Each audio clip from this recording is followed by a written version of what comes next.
when all I do is beg to be left alone. Hi, I'm Eric. I filmed my phone and welcome to another video. Today we are listening to Fiona Apple's 2012 album, The Idler Wheel is Wiser Than the Driver of the Screw, and Whipping Cords Will Serve You More Than Ropes Will Ever Do. I'm so impressed for me doing that from memory. But yes, it's Fiona Apple's 2012 album, her second most recent release. Vegetable Cutters came out earlier this year. I did actually listen to that album and I thoroughly enjoyed it, but I don't remember a lot of it, like, at all. So definitely happy to do a re-listen if you want me to. But this album was requested for me to listen to by Daniel Mello. He has allowed me to get a lot of Elena's videos out into the world, so I appreciate him for that. I hope all of you enjoy this reaction, with the exception of Vegetable Cutters and like the song Criminal, I think off of her first album. I have not listened to Fiona Apple. I don't listen to her regularly. Getting into work made by older artists that were active or started being active like before the millennium, like not typically something that I typically have gravitated towards just my music taste, but I'm really excited about going deeper into an album like this where this artist has had, you know, a couple decades to like hone her craft, and I'm excited to see what she has to share on this album. I'm also, for all other references to this album, I can't do that whole sentence again, so we're just gonna call it Idler Wheel, okay? Anyways, let's get into it. Track number 1 is Every Single Night. Sounds like a lullaby. This feels to have like a similar type of feel that was in Vegetable Cutters. I like this like battle cry sound. I like how we're able to focus on the words she's saying because she has a lot more minimalist production. I just made a meal for both of us to choke on. Interesting. Was that a subtle key change? Oh, like the high note there. Hey, hey. Oh, interesting. So that was Every Single Night, and wow, what a way to start off this album. Like, I just realized that it's been like 7 years for her at the time of 2012 since she had released any new music, and so like this is what she's starting off this album's journey with, like this notion of like second guessing ourselves. Every night's a light with my brain, like she's having like sleepless nights or just times of like, there's so much I can't get it out of my head, like I'm stuck in my thoughts. I really enjoyed it. It definitely had a similar production to Vegetable Cutters. When I think of Vegetable Cutters, I really just think of the title track because that's the one I've listened to the most. And it definitely has a more minimal sound to it where you can, you know, focus on the cadence that she's going with. And I really like the hey, hey. And after hearing that song once, like I can already mimic it. So that's how you know she got a little bit of like catchiness in it. But yeah, I'm really excited to see where the rest of this album goes. Track number 2 is Daredevil. Ooh, a pattering start.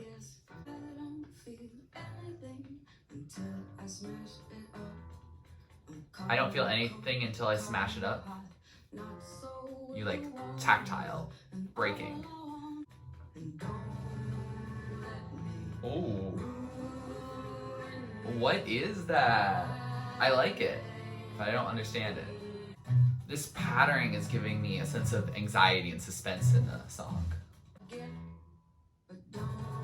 I like that break there before getting into this very deep percussion. Oh, I love how she says chaperone there. Oh, that shouting with that look at me. Yes. Did you you hear that? Like that wake me up? That wakes me up. I like this build here. It feels really good. Fade out on that suspense again. So that was Daredevil, and ooh, we're spicing it up with that pattering, and like the building of the "Don't Let Me Ruin Me" part. Like the backing instrumentals on that really worked hard there, and I really liked it. The song's message is also really cool, of like the, oh, I might be a daredevil, and don't let me as a daredevil ruin myself or, you know, go too far. Like, I need a chaperone, so please help. And I think that's really interesting. It kind of reminds me a little bit of like Katy Perry's Witness, how she needs a witness in her life and can't do it by herself. But, you know, the difference is like, I need you to protect me from myself and going too far. And I feel like that kind of matches like the instrumentation. The instrumentation feels very much like, get ready for like, you know, a battle charge kind of sound. She's like, I could go too far and it could be really dangerous. So I like the mimicking of the danger within the instrumentation. I think that was really cool.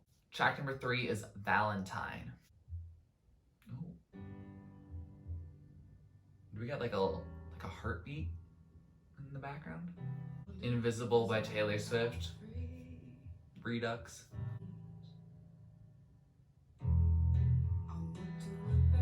That's a switch up. I stand no chance of growing up. I feel that, like, spiritually. I want you to have my fun, living vicariously through them. Ooh, her voice sounds so, like, warm here. My teardrop seasoned every plate. Ooh, I love that imagery. What? What are you doing here, Fiona? Okay. Oh, I like that break after I love you. Oh, the way she says the U's remind me of like Burn, when Eliza Schuyler says it like that. So that was Valentine, and ooh, that was interesting. I was a little unsure at first about enjoying it because it was really slow, and I was like, oh, this feels like it has a similar message that I've encountered before on previous artists' works, and that switch up kind of changed it all for me because it got upbeat, and I love an upbeat piece, even if it's sad as heck. Like, I love it when it's upbeat. Like, it was good. And also I like her use of like the you, and the I have no chance of growing up. Like, there's some relatable lines in there. And like, you know, it's just a song about, oh, I want to live vicariously through you. Maybe I love you or want to be more like you. But ultimately, I'm like, it's putting all this emotion and care about a person like into their life, when, you know, you should also, you know, love yourself and want to be more like you at the same time. It's this, you know, fight that we have to deal with, but we can make it through. Yeah, sonically, I like it when it switched up and became more experimental. I feel like she could have had it be like a slower ballad kind of style. And I'm really glad that she switched up because it makes me like the song a lot more than I probably otherwise would have. Track number 4 is Jonathan. This sounds like a factory sound. Factory plus piano? Okay, I'll entertain it. Jonathan, take me to Coney Island. I want to go to Coney Island, you know, when it's safe. I like her cadence. It feels strong and powerful.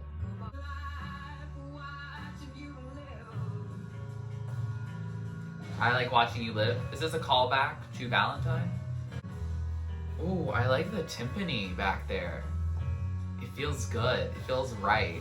Why don't we have timpani in normal songs nowadays? Oh, this is an interesting fade out right here.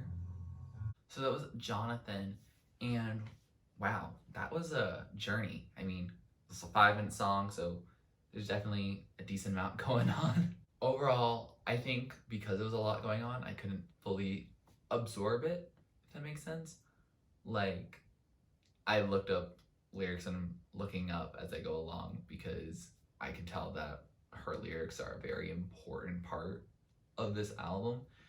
And so this song is about someone that she used to date and how they are a very extreme kind of person. So when she does these very extreme instrumentals, it makes sense because it's like referring to the person.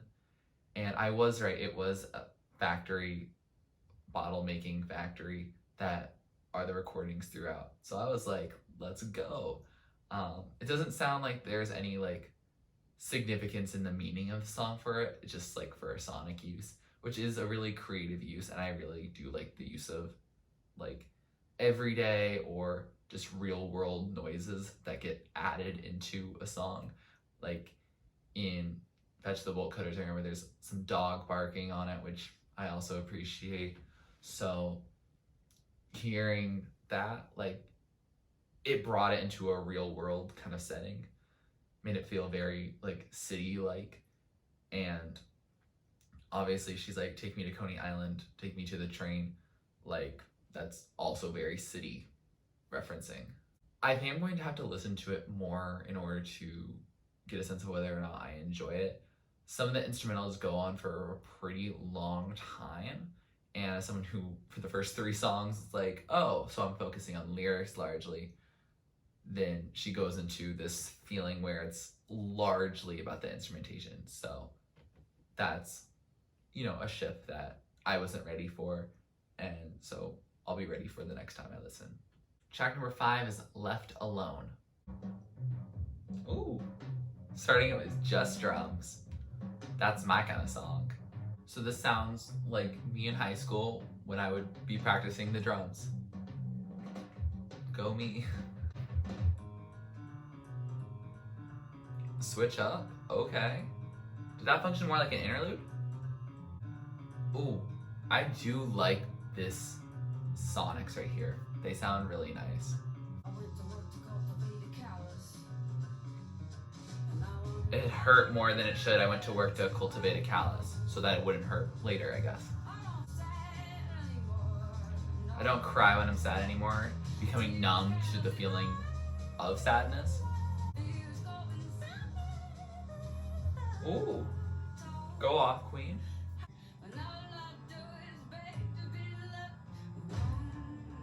How can I ask anyone to love me when all I do is beg to be left alone? Interesting. I also really like the rhythm of the song. It feels very jazzy, and it has this speedy but still like kind of laid back, like syncopated feel. I like her play on this hold in jazz where you have this like really speedy part and then you're just like stretching this out and it makes it the bridge. It's kind of cool. The ants weigh more than the elephant. Interesting line. Ooh, we're building. Anyone to love me. So that was Left Alone, and I quite liked that both sonically and lyrically. Sonically, that lovely like jazz feeling, and also just like that drum fill at the beginning. I almost forgot about that because there's a shift, and it's kind of cool how she makes both feel like they can still be both part of this song. I also really like the lyrics of it, of the how can I expect anyone to love me when all I do is say I want to be left alone. Like, if you don't let people in, you know, if you're too hardened by, you know, past hardship and heartbreak, like, unfortunately there's a point in time in which you have to let down your guard to have someone love you. And yeah, it's tough, and I think, you know, Apple is grappling with that. So yeah, I thoroughly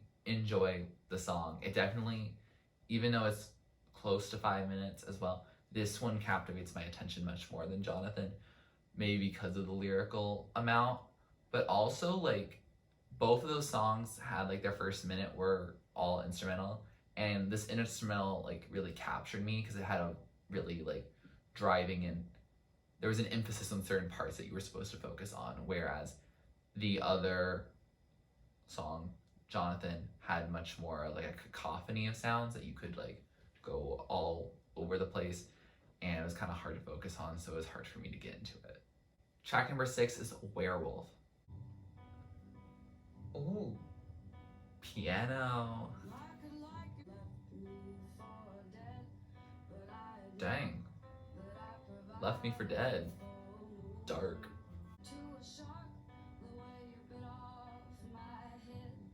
Dang, a shark that bit off her head. This person is kind of trash. We can still support each other. All we have to do is avoid each other. Wow. That's a lot.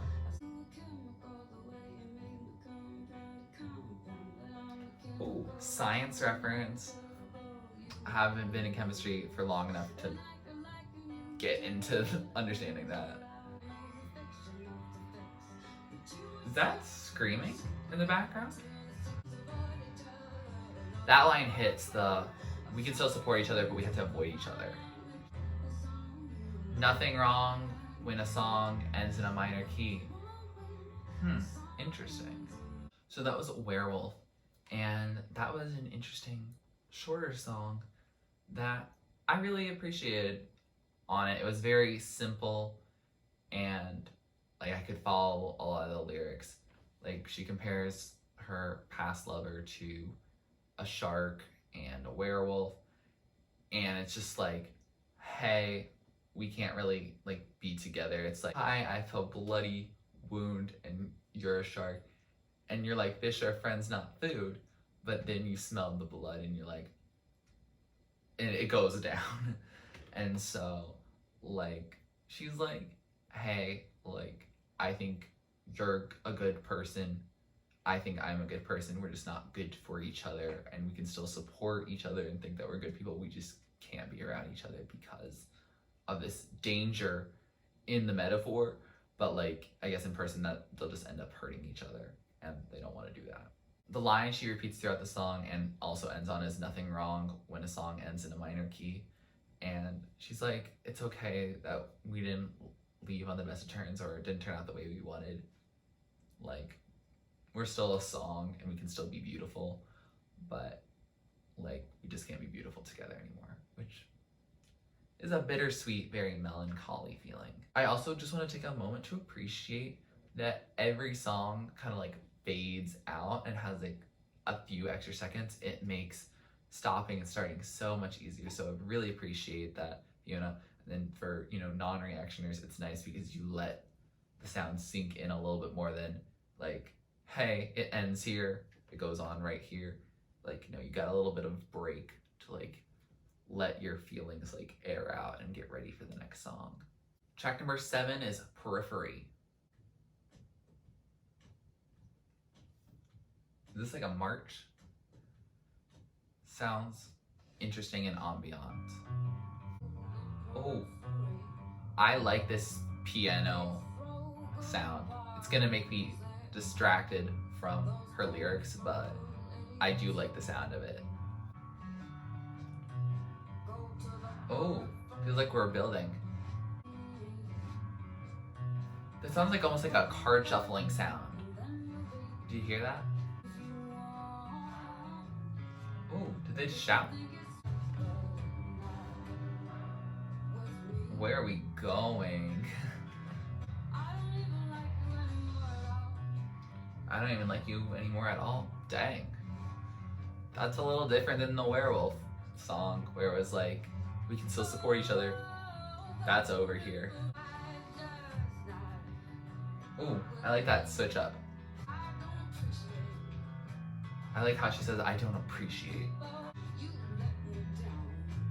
Ooh, again, that you let me down. There's some power and like distaste for this person. Oh, that sounded a little like the first song, Every Single Night, with her battle cry sound that I was saying before. Continuity? Yes. Oh, sounds like it's just walking like boots, like on a muddy ground. So that was Periphery, and I really enjoyed the song sonically. Like, I got caught up in it, and I think the lyrics are a lot deeper and harder to just immediately grasp, like, oh, this is what the song's about. I think it has to do with a lot of things lyrically about like her relationship with fame, how she's seen as a periphery, as an alternative type of artist rather than, you know, a mainstream person, especially in 2012. Like, you don't think of Fiona Apple in 2012. You just really don't. But that's okay. Like, that's her kind of scene. She's like, I'm not going to play your games of, you know, trying to become mainstream famous. Like, she's made a name for herself. She doesn't really need to. And like, she's just here, like, I'm just vibing. And she's also talking about, you know, people who are in the periphery of your life and how they get pushed into like superficiality, things that don't really matter, at least in terms of what Fiona Apple thinks matters. So that's at least my interpretation of it, as well as what I'm getting from some quick glances at Genius lyrics. But like, if you guys have any other thoughts on what she's talking about here, I'd love to hear it, because I do thoroughly enjoy the song sonically, and I think the messages I'm seeing here or interpreting also sound like they are also messages I really like. Track number 8 is Regret. That's an interesting loop and ambient sound to add here. Remember when we argue the concept of regret? Oh, so this is gonna be a diatribe about regret, probably.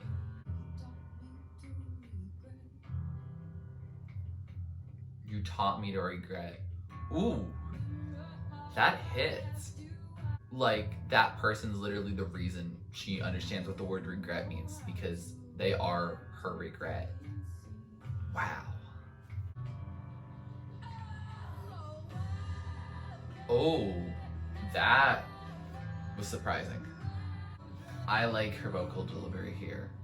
Again, she has this cohesive sense of like power and shouting, screaming the lyrics. It feels very strong and powerful and emotional and meaningful for her. Like, she really feels them. Then you got Sick too, and guess who took care of you? I'm gonna guess it's her. I love that. Oh, I think that encapsulates her feeling of authenticity within this piece. I think I just realized this song is in 3/4, and I don't typically like those songs because I used to play piano and 3/4 was my enemy. So I'm glad she's making me like it. Ooh, she just slammed the door. She's upset. So that was Regret, and wow, that's a hard-hitting song. Like, yikes. She's like, you taught me to regret, you taught me to be mean. Yikes. Like, you know, we learn by seeing it happen. And so that means he literally was the cause of her feeling regretful, and like, yikes. Like, yikes. Yeah, it's definitely a rough song. I mean, a song with a semi-relatable message. I'm sure we all have like a person in our lives, at least one, that, you know, before we were like carefree and just chilling, and then they came into our life and we're like, yikes, this completely changed who I am, and they've left like a permanent mark on you, and you're like, I want to get rid of it, but like, that's very difficult to do because they just impacted you so deeply. Sonically, I also enjoy the song. I think it kind of goes with the song's lyrics. It's not too much just to allow the vocals to shine through, because that's really what the point of the song is. Track number 9 is Anything We Want. Oh, we're picking it back up. picking it up, living and living, so we turn it up. She talking about neck kisses. This is a happy song from Fiona. When we're alone, we can do anything we want. Oh, I like that switch up.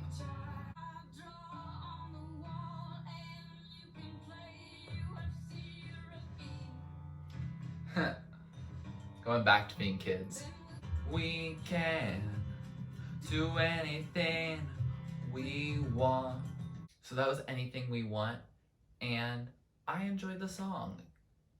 Instrumentation is just nice. It's fun. It's a little more upbeat. It still felt like it was not supposed to be like a super happy song, but the song is pretty happy. It's like, hey, I want to be alone with you, and we can do whatever we want. Like, you know, wink, wink, you know, that kind of thing. So, like, that was definitely a nice change from regret.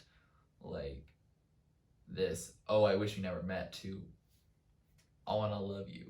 So, that's nice change, I guess. Big shift. And I guess because this album's overall moody, and I feel like Fiona Apple as a whole is normally very moody, like I wasn't expecting this type of message, but I'm glad it's on this record, and maybe when I re-listen, it'll feel less jarring because, again, I'll know what I'm expecting. Track number 10 is Hot Knife. Interesting timpani to start out with. If I'm butter, then he's a hot knife.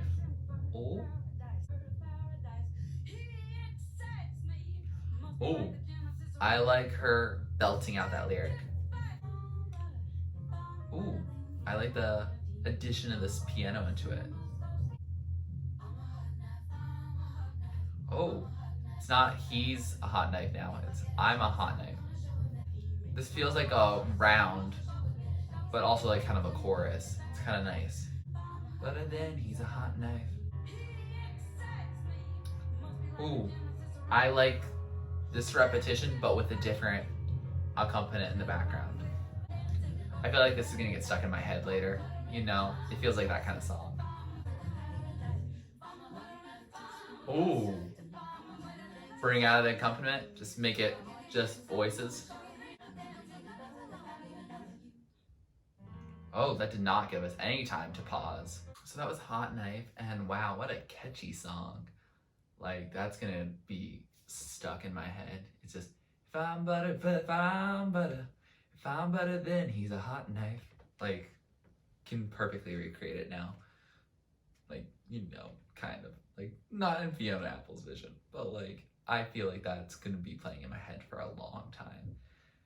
Just because of the repetitive nature of the song. But it's a good message. It's like, this person's cutting through her and, like, you know, breaking down those barriers that when she was like, I want to be left alone, like, he's not leaving her alone, and she's kind of okay with it.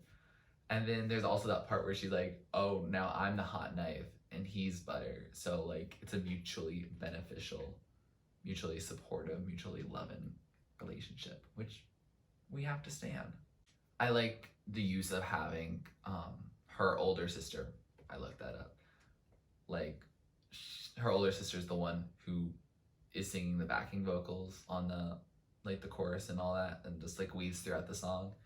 And that's kind of cool to have a family who all enjoys listening to music. My mom singing is so not good that she actually broke a glass once. So, like, I won't be collaborating with her on musical projects, unfortunately. But, like, it's nice that they have something going on. And yeah, like, oh, it was fun. Like, it's just very light and airy, and it's a positive song. So I'm shocked that we have 2 positive songs right now. Track number 11, last track on this album, Largo. And it's also a pretty short one. Ooh. I love the piano or keyboard that she's using to play. Like, I could feel her moving the pedal, which, it's just has this really nice ambient sound, almost as if you are in the same room as her and she's performing it for you. Oh, I like that cadence of, she is the one with her voice forming the percussion here of the hits on the downbeats. I'm feeling that authenticity that I've felt in a lot of the songs on this album. Like, she's really feeling it. Wow, that was really pretty. So that was Largo, and what an interesting way to end the album. Like, apparently it's like basically going to her favorite club or something called Largo, and she's like, when times are troubling you, like, go to Largo or whatever. So this video is not sponsored by Largo, but you know, maybe this album is. I do really like how piano heavy it is, and also just how beautiful the song is. Like, it's very like pretty. I can tell her vocals are there, and the piano, of course, is beautiful. Yeah, I'm not quite sure if I'm going to end up like thoroughly enjoying it as like a song to like listen to. Like, I can appreciate the art for sure, but I'm not quite sure just because of how slow it is, and you know, the message is not something I fully can relate to as someone who turned 21 last month, and we're in a pandemic, so I'm not really going to bars or clubs, haven't really been to a bar or club, so like, yeah, like, definitely not an experience that I can personally relate to as much as some of the other songs on this album. With all that said, we have finished this album, and I'm really glad that I got requested to do this because I feel like I've been thoroughly entertained throughout this listen. I've gone through emotions, I've gone through highs, gone through lows, like, and that's what an album should be. It can go through all those experiences. And it reminds me a lot of Fetch the Bolt Cutters, though not with as many political messages. I guess in 2012, politics wasn't as pressing as it is in 2020. So, like, I like hearing her experiences more as like personal experiences. And yeah, I like how she uses piano a lot. I am a piano person, as you may have seen on my Such Pretty Forks in the Road reaction. I love me some piano, like, yes. But I'm really glad I went into this work. Again, I haven't heard much of Fiona Apple other than Fetch the Bolt Cutters, so it was nice to hear like the predecessor to that. And if you're interested, I can go into earlier works of hers, as well as also re-listen to Fetch the Bolt Cutters, because I will be re-listening to it whether it's on or off camera, so just like let me know if that's something y'all are interested in. I feel like it's going to be hard to pick favorite songs, but editing me is a mastermind, so without further ado, here are my favorites. So top tier are the songs that stand out. I love them, like the ones that are gonna get played the most. Then there's the middle tier, songs I like, they'll get added to my playlist. I might not listen to them or like go to them as often. And then the bottom tier is songs that just aren't really my thing. Maybe they just didn't connect as much. Maybe they're just not sonically as nice and pleasant as the others. So like, that doesn't mean they're a bad song. That doesn't mean you can't love it. They're just not my song, and that's okay. We can have a difference of opinions and still be okay. We can still support each other, and we don't have to avoid each other either. Also, in terms of anything else that you have requested me to listen to, I'm getting to those. Like, I have a calendar. I have to balance school and life and this. So like, if you're like, hey, it's been 4 months since I requested this album, like, I have a lot of requests stocked up. That doesn't mean you shouldn't request more, or again, if you feel like you're not being heard, but I do have a list. I take screenshots of every comment that has a request on it, so I try to make sure that that's gonna happen. If you like this video, please like it. Please comment down below who you'd like me to react or listen to next. Please subscribe to my channel if you're not already, and thanks for watching. This is TurtleStormer. Catch you later. It's storming turtles from out of the sky. Turtles don't need to know why. Just smile big, open your eyes. It's storming turtles, it's storming. from out of the sky. Turtles don't need to know why. Smile big.